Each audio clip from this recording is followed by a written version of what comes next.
So guys, once again, if you can, please subscribe to the channel and please hit the like button on this video. And guys, also, as it's a Friday, if we can, let's try and get this video to at least 1,000 likes. I believe last week we got to 923 in 24 hours, so let's try and smash that, guys. So guys, in this next news story, a dealer who thought he was safe whilst using encrypted messages to sell Class A drugs across the UK has been jailed alongside his two runners that worked for him. It comes after police recovered images of the failed criminals posing for pictures alongside bundles of cash on their own devices. Karl Newell, who's 27, was known by Essex Police for operating the Pure Points line in Southend. His operation was said to be prolific across the area, including the turnover of around 10 kilos of drugs. Newell was at the drug line centre using encrypted, which was an encrypted platform popular with organised criminals to lead the illicit trade. When officers seized a number of devices, they found Newell had shared personal details in false belief that the chats would be secure.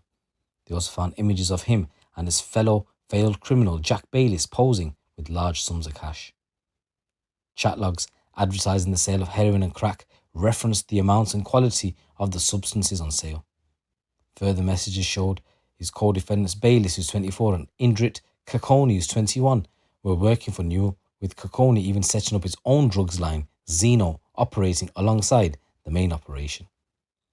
An investigation by Essex Police found that Newell was involved in the purchasing of Class A drugs and their supply throughout the UK, handling large sums of cash and living a lavish lifestyle beyond his means.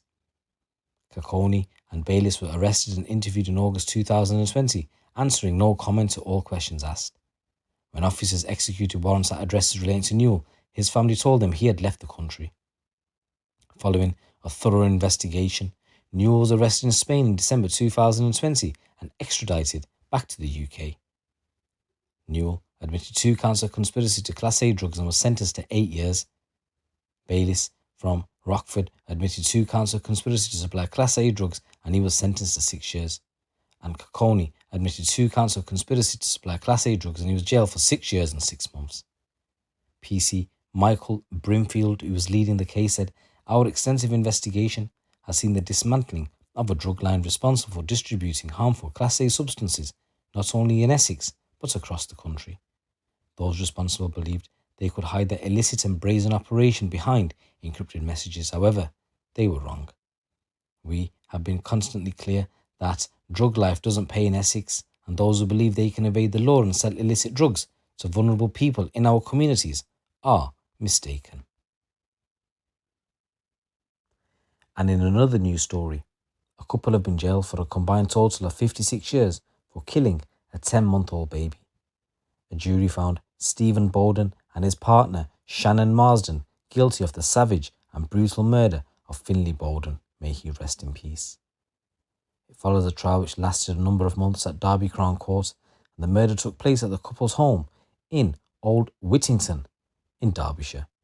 Finlay was in the sole care of the two defendants during the winter COVID lockdown in December 2020, 39 days after the tot was returned to their care. He suffered 130 appalling injuries, including 71 bruises and cuts, 57 bone fractures, with 2 burns in the 3 weeks prior to his death, some of which were up to 2 weeks old. Opening the trial in November last year, Mary Pryor, the KC prosecutor, said, "What is this case about? This case involves the savage and brutal murder of a baby boy called Finlay. The prosecution say he was murdered by his mother and father working together. The little boy would have been in pain leading up to his death, and he would have had limited movement, and moving his leg to change his nappy would have hurt a lot." How did Finlay die? After his ribs were fractured in the absence of any medical care or attention, Finlay's body tried to cope with all of his broken bones, his pain and swelling.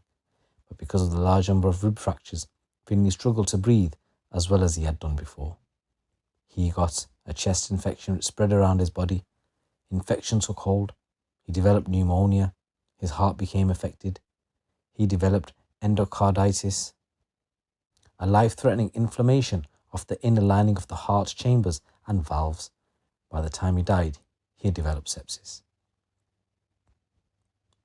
She also went on to say Marsden was 17 and Baldwin was 24 when they first met, and that they had both enjoyed smoking cannabis together. She said Finley was born in February 2020 and was initially taken into care, but returned to the care of his parents 39 days before he died. She said Finley relied on his mother and father to look after him and seek medical attention for him.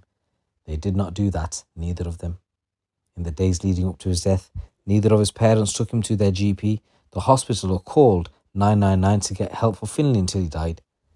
There were professionals who could have helped him. Why did they fail to seek medical help? She said, we say the only answer is that these parents worked together to keep professionals away to protect each other and cover up serious violence. The result of this self-centered and self-focused conduct was that they watched his labouring breathing together. They watched his lack of movement. They watched him deteriorate together and allowed him to die. Had they had put Finley first and taken him for treatment, the likelihood is that he would have lived. So Finley was returned to Baldwin and Marsden's care in a legal bid supported by the couple over an 8-week period by a family court order, despite Derbyshire Social Services asking for a longer 6-month transition.